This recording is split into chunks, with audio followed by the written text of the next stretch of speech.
What's up, y'all? We back with another session with your boy Screen Sensei. And today, we're gonna talk about social learning theory. In social learning theory, we talk about key concepts. And there are three major key concepts in Boyz in the Hood that I think stands out that is very important because in our real world, especially for me, it's something that played a factor in what I thought, what I believed when I was a kid. Here's a quick example of how your environment shapes even the way you speak. Who this? Oh, hi, Mama. Who dis? What kind of way is that to answer the phone? Who this? So right there, you see how his dad immediately answered the phone like that, who this? So for context, they don't live together if you didn't get that. Son grew up with his mom, his name is Trey, and eventually went to go live with his dad. And his mom did not raise him to answer the phone like that, but his dad didn't care, and Trey picked up on that. So here, you see these kids, they just walking through the neighborhood. Now that I'm outside of the environment, I noticed the garbage cans everywhere, the grass not cut, the apartment being broken into. You see stray dogs everywhere. The grass isn't taken care of, dry trees. And for them, this is just a normal Monday. This is just a normal part of their lives. Matter of fact, it's so normal. Listen to the conversation that they're having while they're taking a stroll. Did y'all hear the shooting last night? I heard it. I got on my bed. Man, you a scary cat. You see how he My tried to call mama him said, scared? a bullet don't have A bullet don't name. got no name on I ain't it. afraid. And that's very important because a kid in this environment feels like it can't happen to them. He even says it right here. I ain't afraid to get shot. Both my brothers been shot. They still alive. They lucky. That's sad. He's not scared to be shot because both his brothers been shot. But that's normal. I mean, they got shot. Why wouldn't I get shot? That's observational learning. We pick up on those surroundings. Here's another example of how your environment plays a factor even into what you know. Like she is noticing that, what is this? That blood? What is going on? What is this saying? Is that blood? What happened? Her parents obviously has sheltered her from this type of environment. Meanwhile, his parents, it just is what it is. This is the environment we live in. Think. Somebody got smoked. Look at the hole in the wall, stupid. And in his mind, he like, why you asking this stupid question? What you mean, what happened? Somebody got shot. And in her mind, she like, why? I know my times tables. You stuck into my times table. So their perspectives is already different of what has value, of what matters. And this goes to attention. Noticing people's behaviors. What do people care about in the community? From where he's from, don't nobody care about math and timetables, but I do worry about who got shot. It shows he's been exposed more to what he needed to be at that age. And she hasn't been exposed to it, and this is her first time seeing this, and her reaction is like a kid's reaction. What's going on? And his reaction like, is you dumb? Somebody got popped. It's not that normal, and it shouldn't be that normal. But in the environment we grew up in, it is common, it is normal. Something that I think is very important about how modeling and how, the word attention, what catches attention in our community. Most times it's violence, and that is portrayed through our kids. That cycle continues. We realize violence is the quickest way to solve something. So in this example, Trey is talking to the class and teaching him about something that he cares about. And you can hear the kids' responses right here. You from Africa, you African booty scratcher. So right there, I want to give y'all another quick example. This is just a little tad bit example.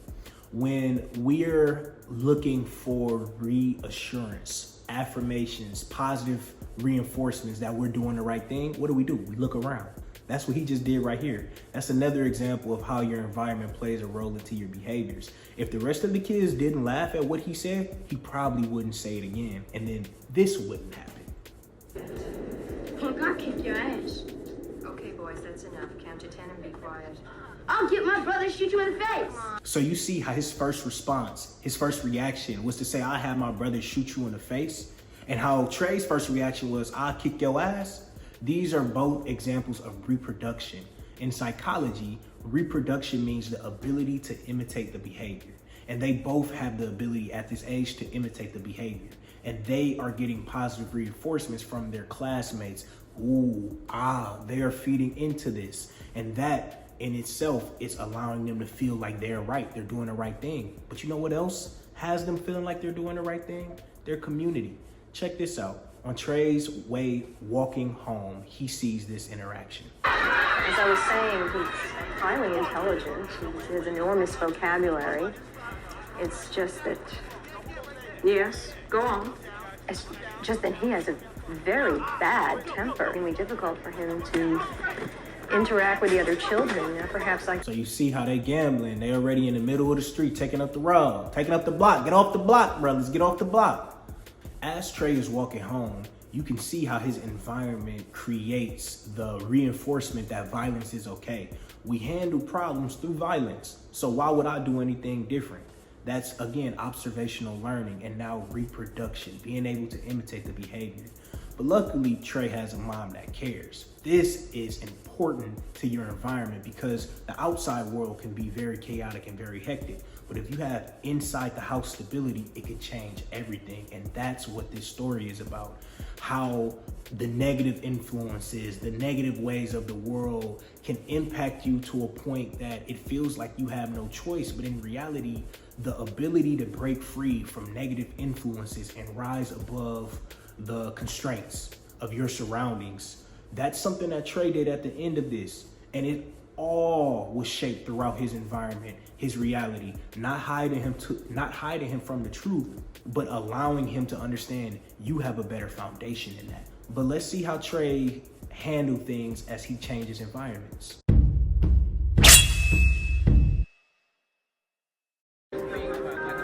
So look, throughout this already, you can notice a huge difference. You see the streets look clean. You have people out on the streets selling things. You have people that look like him out on the corners that's not drug addicts, that's not drunks, that's not just selling drugs. So you see something that is another option. Once we get to his dad's environment, his neighborhood, you see the grass is already being taken care of. His dad is outside taking care of the grass. You don't see anybody on the sidewalks. All of these differences plays a factor in what we see and what we feel, our nervous system feeling at ease. Because now we don't have to always be on our toes. The environment feels safe, so I feel safe. But it's difficult to adjust, and sometimes it doesn't always happen. For an example, this is Doughboy, one of Trey's childhood friends. Immediately his dad is like, Doughboy, are you staying out of trouble? So Doughboy, you staying out of trouble? Because his dad can see it. His dad sees the troubled youth at hand, and he's trying to lend a hand.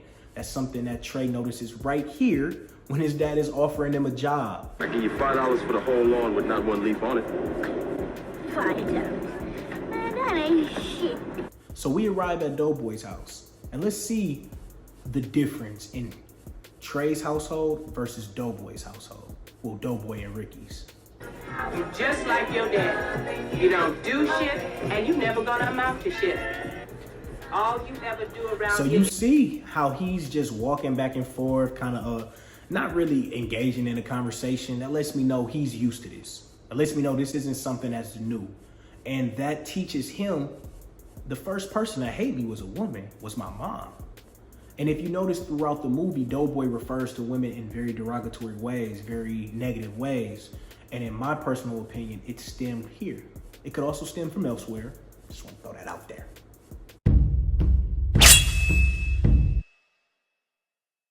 So tell me, a leader or a follower? Now, Trey is in a completely different world than where he was with his mom. His dad is taking him fishing. He's taking him out to see the sea and stand and try to fish. And not only is he doing this, he's asking him these type of questions right here. So tell me, a leader or a follower? I'm a leader. Okay then, what's the 3 rules? Break it down for me. And hey, think before you answer. This is all important. Break it down for me. Think before you answer. His dad is modeling what it means to be an example of a healthy black man. What is a leader? Break it down for me. Don't just answer. Think before you speak. He's teaching him how to respond with intentionality. Something that nobody has talked to him about. They've only taught him how to respond out of anger. And now his dad is taking him through the steps and quizzing him on those steps, making sure it sticks in the subconscious. And we're gonna see how that plays a difference because his dad also went through the same thing Trey's gonna go through. He talks about it right here. All of my friends was dropping out of high school, hanging out on corners, in front of liquor stores, getting drunk, getting high. Some of them was robbing people. Man, Some I'm of them telling you was it all right now, and he understand it because he been there firsthand. This next scene gets very close to home. You know, we've heard or seen Trey experience dead bodies. We've seen Trey experience moments with other people that felt difficult, and he had to fight to make his way out. But now people that he feels closest to is starting to be affected by this lifestyle that doesn't really make sense. Oh, damn. So here, that's Trey and his dad is driving home. They see Doughboy getting arrested. And this is the first time that Doughboy goes, and it won't be the last.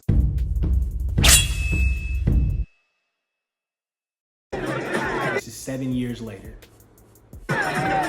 So we come home to a party. We come home to them celebrating. I ain't saying that's a negative. That's not what I'm saying. Think about what it teaches the rest of the community. You know, you coming home to a graduation party, like you just did something good. You survived, which is beautiful, but we can't glorify this. And in a way, this is what it feels like because it's not his first time going back to jail. But 7 years later, we get to see how people's lives develop. Ricky now has a child, but still in high school, playing football, still loving it. You know, we get to see Trey walking in right here, who, if I'm not mistaken, he's doing a job at the mall now. And we see Doughboy, who is still with his homies, still being Doughboy.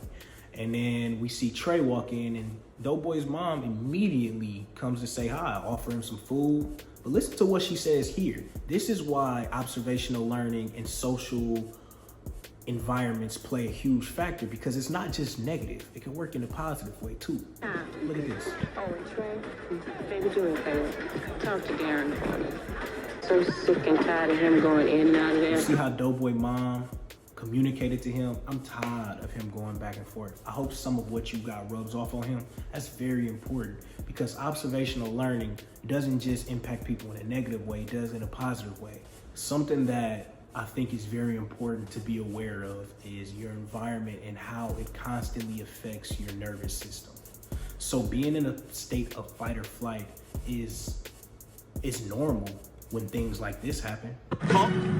What a fool.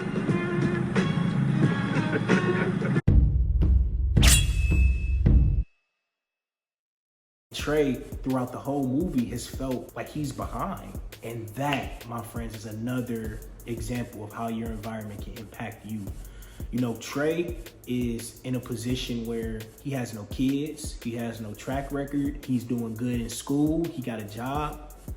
But sadly enough, he feels like he's behind because he's a virgin. You know, he laughing at him, clowning him because he just told him he was a virgin. Which is another example of pressure that the community can place on you.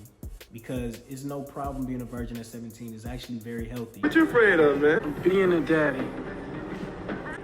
But I'm getting old now. You see how he says he's afraid of being a dad, but he's getting old. Bro, you're 17. But the environment can make you feel like you only have one choice. And that goes to Ricky. Ricky, his whole life, has been conditioned to believe that he can only be a football player. Nothing else. But a reality hits when the recruiter comes and he talks to him like, hey, do you have any other options for, or what do you want to study while you're in college? He's like, what are you talking about? I'm gonna play football. He's like, yeah, but you know, it's a small chance that you go to the NFL, so you gotta have something. Nobody's ever asked him that before. So it took him a moment to answer, and then he gave these responses. Actually, I was thinking about majoring in business. Plus, I like computers. Maybe I could do that. You can see the light in his face when he talks about this. And then this is how positive reinforcement works in social learning theory. He asks him, like, what do you think? What do you think? Young brother, I think you can do anything you put your mind to. Did you see Ricky smile? He has never heard that before. Nobody has ever told him he can be anything he put his mind to. This is where social learning theory is very cool, in my opinion, because it doesn't mean that your environment makes you negative. What it does mean is you will always know your environment better than outsiders. And that's why it's important for the people in the community to take care of the community. Here's an example of Trey's dad educating the people of the community of what gentrification is and how to prevent it. You see how everybody is starting to gather around now? It's because they're interested, they're curious. Positive radiates just like negativity does as well. I don't want you to ever forget that. We need to keep everything in our neighborhood, everything, black. Right here, he's telling them how. He's not just telling them this is the problem, this is a problem. He's giving them a solution for it. That allows it to be imitated. Remember how we talked about how social learning theory, there's concepts, imitation is one of them. Everyone is impacted in the community when something happens, shootings, sirens, death. But look at Brandy, she was trying to study. You know what I'm saying? Brandy trying to get her study on. She ain't doing nothing wrong. She just in there doing her thing, and look what happens. How can you study in that environment? You see how she slams the pencil in frustration? Now the amygdala is working. The fight or flight sense is there. That could have came through her house. A bullet could have just got through the window and hit somebody. Like, there's so many possibilities that goes through a mind in that split second. How can I focus back on studying now? But not only does this impact members within the community that are still in the community, it impacts people who used to be in the community. Look at how this police officer treats Trey. And Trey, by comparison throughout the whole movie, has been a well-kept individual. He's taking care of himself. He's been an active member in the community. He's been making sure to put his energy outwardly and be positive. But it doesn't matter when all they see is color. And it's even worse when that person is somebody that's supposed to be a brother. Tough, huh?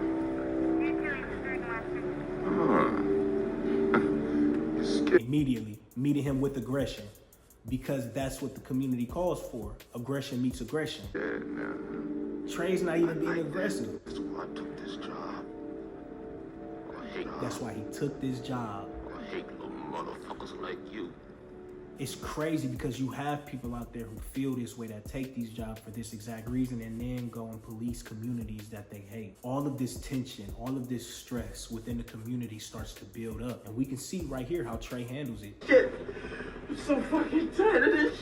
He goes to see somebody he feels is a safe space, somebody he can finally let it out. Hey, come on, you motherfuckers. Come on to me, motherfucker. She's never seen Trey with these type of emotions, never seen him so angry, never seen him so explosive with his emotions, but he needs to let it out.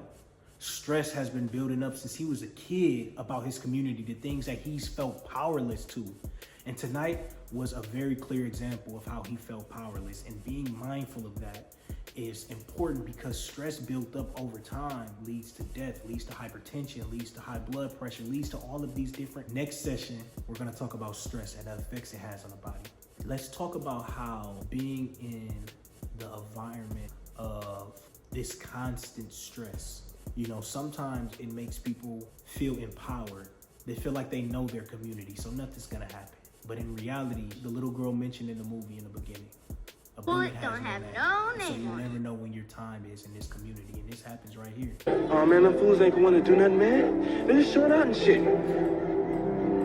So you see, he said they just showing out. They ain't gonna be on nothing, they ain't doing nothing. That means he doesn't have a care or worry that something's gonna happen to him. It's almost a negligence when these same people have been chasing him around 15 minutes ago. So now there's a sense of bravado that's there, where it's like, bro, I'm good. I know where I'm at. This is my hood. We straight. And that leads to the next scene that I'm not gonna spoil, but if you've seen this movie, you know what happens. And this is what I mean by the cycle continues, the cycle of aggression, the cycle of anger, the cycle of pain. This is what his son sees. This is what his son hears. This is what the son remembers. His last image of his dad covered in blood, mom screaming. As he gets older, he's not even gonna understand why he has anger. He's not even gonna understand why he has aggression, because this might not even be communicated. They might not even say, yeah, you saw your dad dead in front of you.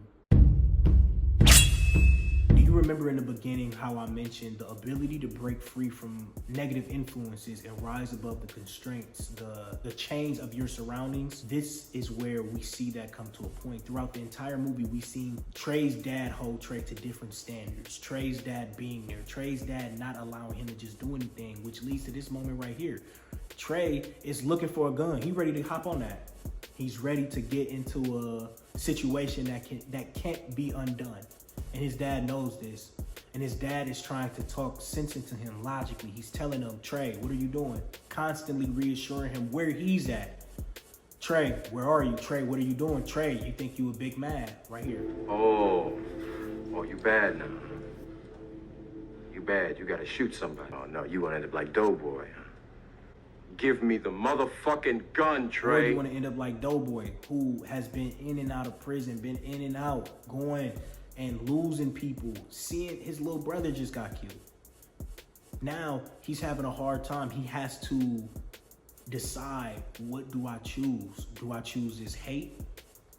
Or do I choose what I've been grown up with, which is love?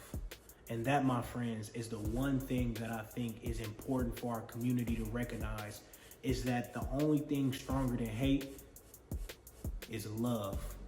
And being able to recognize how your environment plays a role in the behaviors we have, in the thoughts we think. Say, in short, negative surroundings provide models of undesirable behaviors. We saw this through Doughboy. We saw this through having kids early. We saw this through early in the movie where the kid didn't have a fear of getting shot. Rising above this type of environment, rising above these constraints, these chains, it requires a lot of selective observation, choosing what you pay attention to. Trey chose to pay attention to his dad, and in the end, it made a difference. He got out of the car. Trey got out of the car. Internal rehearsal. Trey talking to himself when he was with his dad, understanding what a leader is, being able to understand a leader doesn't follow anyone. A leader makes decisions for himself. Strong motivation, not wanting to be like Chris, not wanting to be like Doughboy. Social learning theory shows us that we can actively choose positive models and behaviors to reshape our lives, even when the environment is telling us to do otherwise. I appreciate y'all taking the time to listen with your boy. Subscribe, like, drop some comments if you want to hear or talk a little bit more about this. If you got something to share with me, we out of here.